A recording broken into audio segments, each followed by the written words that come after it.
You're going to be seeing slightly less of the wife and kids very soon. Tell us what you're going to be up to. So I'm attempting a world record for the most consecutive marathons ran on sand. This is going to be taking place end of July to end of August in the Jordanian desert in Wadi Rum. And that'll be 30 marathons in 30 consecutive days for charity.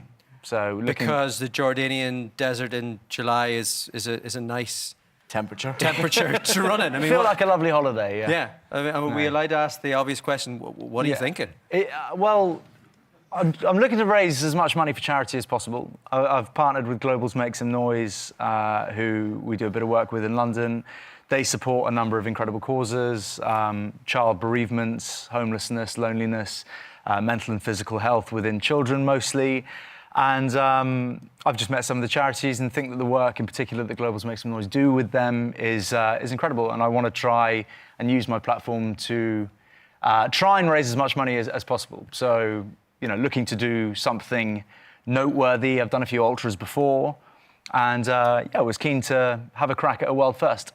So this will be a world first. So 30 marathons in 30 days, no days off, no consecutive. The whole thing has to be on sand. Okay. So the marathons need to. Feet can't leave the sand, can't run on road. You know, so it needs to be a consistent sandy affair. So will it be soft sand, hard sand? I mean, there's a difference in what you're running, isn't there, really? I think there'll be a bit of both, but realistically, you know, I'll try and find some hard sand. yeah. I think. Does this type of thing appeal to you, AP? Not really, no. No? Not really. I always get asked about running London Marathon. I thought, well, I'm not going to win the London Marathon, so what's the point? But the truth about it is, I actually would be... Imagine someone running past you with a washing machine on their back or something, Paddy. Yeah. It's just not good for the ego, that. No. It's unbelievable that people do that, though. Yeah. Says the man who's going to run 30 marathons in 30 days in a desert. Well, I haven't done it yet. No. But yeah, I think it's nice to, you know, I've always been curious how far you can go, how far you can push yourself, and... How do you train for this? I mean, are you in the kids' sand pit at home? There's not a lot of sand in Chelsea. There's a little playground in the Battersea Park, you know, where the kids go. I just do laps of that. No, I'm kidding. They're just lots of miles. I've got a great trainer called Chris Taylor, who's coached a few athletes, both professional and not, to world record attempts and world records successfully. And he's great. We get along famously. I just listen to him. But there's a lot of miles, you know, and yeah, I mean, how do you describe training in an interesting way? You know, lots of running. No. What about the temperature? As in, like, what temperature are you going to be running in, like? The desert itself will get to kind of mid-40s, so about 45 degrees Celsius, so every day will be hotter than the hottest day ever recorded in Britain. But we will attempt to run some of these early, I think. So we'll get up early, you know, maybe start at kind of 5, 6, miss the midday heat. It'll vary when we begin, you know, when we start. But I have to run 42 kilometers every day. But when in the day is kind of up to us. You starting to think not too bad, Paddy, yeah? Actually, every time I talk about it, I think, Christ, it's going to be something, yeah. What does Vogue think of this? When you pitched this to her, what was her first... Well, when I pitched it, I was trying to think of the most amount of time I could get away with.